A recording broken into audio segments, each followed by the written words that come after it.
According to the CFA Institute Standards of Professional Conduct, Locke owes his primary duty of loyalty in managing the fund to A, the plan trustees, B, all of the pension plan beneficiaries, or C, the escarpment regional government.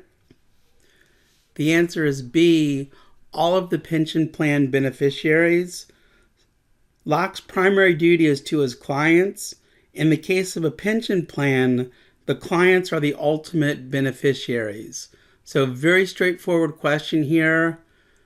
Who is the primary duty? It's the beneficiaries. With respect to the commodities positions, which of the following actions best describes Black's violation of the CFA Institute Standards of Professional Conduct? Black violated the standards by A, buying an asset class in which she has no prior management experience, B, buying assets that are inconsistent with the portfolio's investment policy statement, or C, failing to notify the client that she would temporarily deviate from the client's investment policy statement. So the best answer here is B, buying assets that are inconsistent with the portfolio's investment policy statement. Under no circumstances, let me repeat that, under no circumstances should a manager take investment action that is inconsistent with the client's investment policy statement. So the best answer here is B. With regard to the IPO share allocation, are both NGM's method of trade correction on the 15th of May and Locke's demand for short-term interest credit, respectively, consistent with the CFA Institute Standards of Professional Conduct?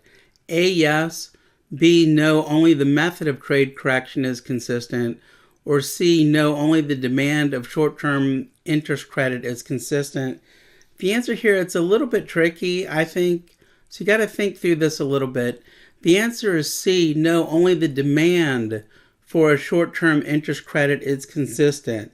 So Locke's interest claim is legitimate since the fund's cash was employed to purchase equities that were later removed from the account. Therefore, the fund is owed interest for that period in question. So again, good question, a little bit tricky. You got to stop and think it through. But don't expect the ethics questions to be easy. I actually thought the ethics section was one of the toughest on the exam for me. After his initial meeting with Black, does Locke's decision to allow NGM to continue managing the portfolio violate, that's the key here, violate the CFA Institute Standards of Professional Conduct?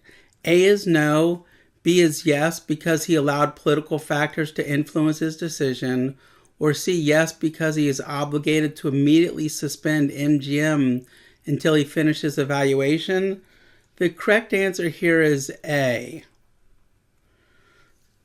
Until Locke's investigation is complete, he has no obligation. Let me repeat that. He has no obligation to suspend the manager or take any other action. So again, until the investigation is complete, he has no obligation to suspend the manager or take any other action. He believes the manager can and does add value through superior returns and diversification, and thus it may be reasonable to retain NGM if Locke can